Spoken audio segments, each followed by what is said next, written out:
Hi class, I'd like to review some tools that we've experimented with in class. The first one I'd like to review is the blending tool. So with the blending tool, what you want to do is have around 3 different shades that fit within the same color. Now these can be used for multiple things, like if you're thinking of a source light and a bouncing ball, fire perhaps, or even something that involves light, but it gives a more 3D effect to an Illustrator style. So how I would create these Christmas lights is very easy. What I'd like to do is start with the darkest color in the back, go to about a mid-tone color in the middle, and then in the front go with a bright color and usually leave it as the smallest since that's going to be the highlight of the piece. So you can see here with the bouncy ball how small that circle is, that highlighted point, compared to even the mid-tone and the background. So what you have to do with this is make sure that all pieces are highlighted. Again, you can do that by holding down Shift, click and click, or by click and drag. All the pieces are selected. You come over here to the blend tool, or W for the hotkey, and all you have to do is double click your mouse and drag up, or double click your mouse and drag down, and you'll get something like this. W again your hotkey, click and drag, and click and drag. And there you go. Slightly different effects, but not too much difference. You can see here by dragging down, you get more of the middle shape. By here, it dissolves more in the upper. I kind of like this effect more, and that's what I normally do, is drag bottom to up. So again, selecting all of them, W on your keyboard for hotkey for the blend tool, and double click and drag, double click and drag. And there you go. So these could be used for a lot of different things, but this purpose was more for a Christmas light sort of thing. And then I would attach the bottom and create a wire, and you'd have a string of lights. So for fire, you can see that this looks a little bit more 3D-ish, and you can see how I laid out the shapes here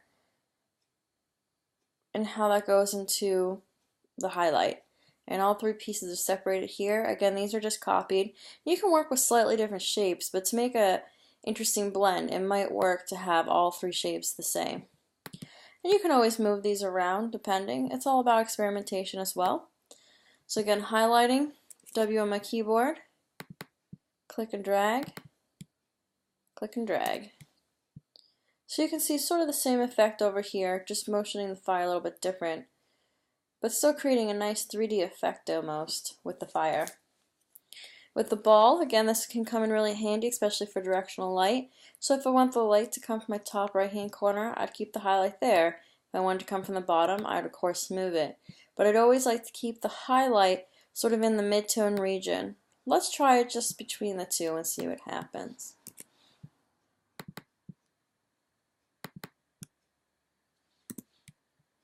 Again, definitely a different effect. It does not blend in as well.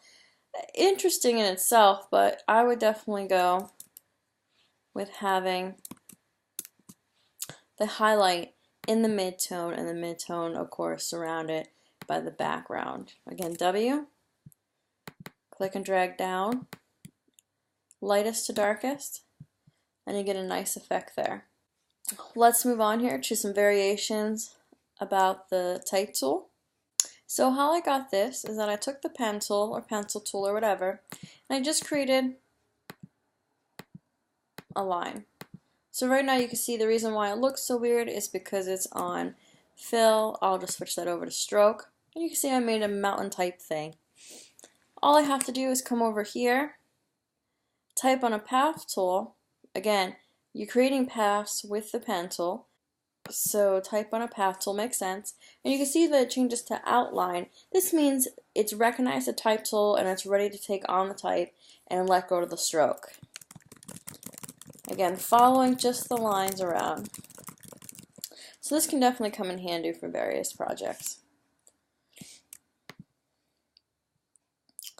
area type tool will end up looking something like this. So again, if I come over here, I have to make sure this is selected. Remember, to have an effect on something, you must make sure something's selected in the beginning. So I come over here, area type tool, and I sort of click in the middle, and you'll recognize that all these type tools will look slightly different, as this one has a circle around it, other ones will have different shapes, and you'll be able to start to recognize the different tools. So I can click right there, and I can just type away, filling in the space. This can be useful for some aspects. It's just a nice trick to know in case you're interested in doing something unique. Sometimes it is hard to fill in the gutter space up here and down here, but it's still good to know. Vertical type tool, again, selecting it.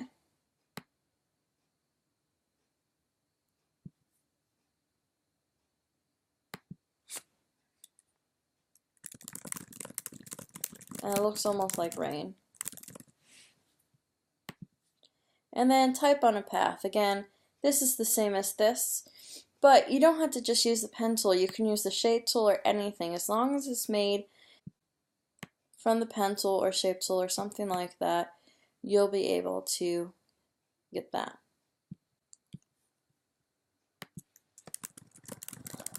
And there you go, around the circle.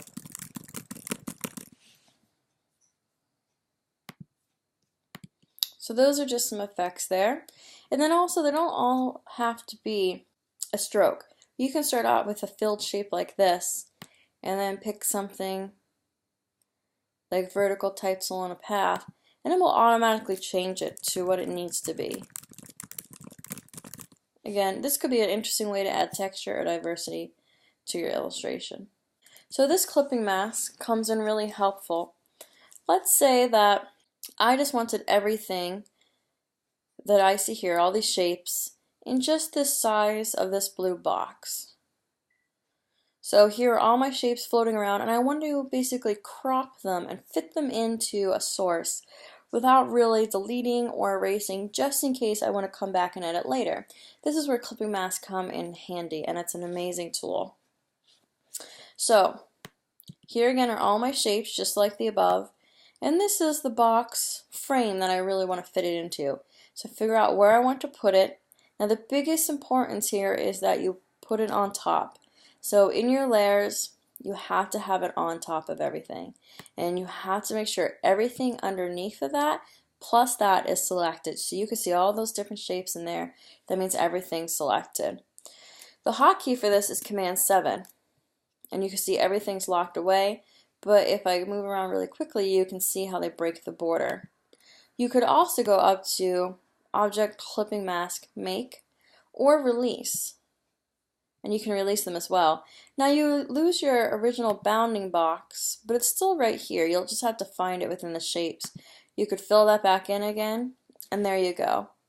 So again, a hotkey, and this one's really nice to know for speed efficiency, is Command 7, and then to release, it's Option Command 7.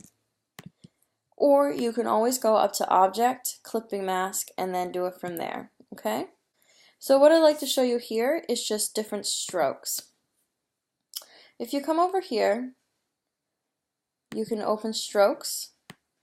If you click and drag on the highlighted word, you can always pull that off, so you can see. Now, here you can see that it's highlighted the fill, but it also has a stroke, and that's what's making this interesting, a little background. If I come up 2 strokes, you can also see that some things are already selected. These are all from my brushes palette. And you can see I can change that here, but you also have to preload these. Now there are some that are preloaded, it's usually basic, and maybe just this slight sort of texturized one, but you can add a bunch of different types of strokes. And you can also come in and edit. So if I come up to here, and I was like, well, I like the roughness of this, but I don't really like how thick it is. Again, you can come over here and change that. You can come right here and change that. But to change sort of how it runs across the shape, you want to come over here to Uniform and work with that. So you can slightly see how it changes everything and how it moves around. Now once you're satisfied with the stroke, it's always wise to keep a copy of your original so you can edit. But then what you can do, you can come and expand appearance. And what that's doing, that's taking away the stroke capability. So no more stroke editing. You can see now this is all fill color, no stroke. But you can come in and edit, and you can use the erase tool and really get in there and delete some points. You can even use the pen tool and delete anchor point tool. Okay? And you can get rid of some of those. And again, how I've gotten these is I've come to my brushes, which is right here. Again, if you cannot find anything, please come up to window and look. I'm going to move this back in by clicking and dragging and waiting until it highlights blue. Come over here to my brushes, and you can see the same things that are loaded in my brushes right here are loaded in my strokes, right? So to get more, you can come to Open Brush Library down at the bottom. Again, I've come right here to the little down arrow and the more options. Clicked on that, Open Brush Library, and you can pick from these. So if we go to decorative, we can go to decorative floral, and here they are right there. Now we have the option of clicking one of these and then bringing it over here. Again, you can work with uniform, you can work with how big it is, and how different they are. And once you click on these, they'll automatically add to the brushes, which automatically add them to the strokes. So it's like a 2-for-1 deal. Whatever added in the brushes is already automatically added into the strokes. And once you've clicked on one, it's in there. Now, if you don't want this, saying like, well, this really doesn't work and I know it and I don't want it to get in my way, you can highlight it and then you can trash it. You can remove strokes, and there you go. And last but not least, again, this is just a triangle, and remember how to get a triangle. You come over to the star tool. Before you let go of your mouse, you use your up and down arrow, and you can make a star or some sort of badge type thing. You push down arrow until you get the triangle. So let's say like this is a Christmas tree type of feel. You can then come over here and work with a stroke. So again, you can come over here, or you can come over to the brushes, doesn't matter. You can work with the size of the stroke, and you can work how it lays out. Again, some of these are just finite changes, but they could be all the difference at points. And then what you can do is actually bring your brush over. So all the brushes are open. Again, open more by coming over here, going to Open Brush Library, and then going further, clicking, and they'll come up here. So you can come over to your brushes, which is right here underneath the shape tool. And sort of just like the pencil tool, so sort of more like a loose feel, you can add some. And you can always change them. Again, to make a change, you have to highlight the shape, and then you can put that on there. So any item that you have could really have a nice texturized feel to them. So there you go. There's a review of the blending tool, type tool, clipping mask, stroke, and paintbrush. Have fun!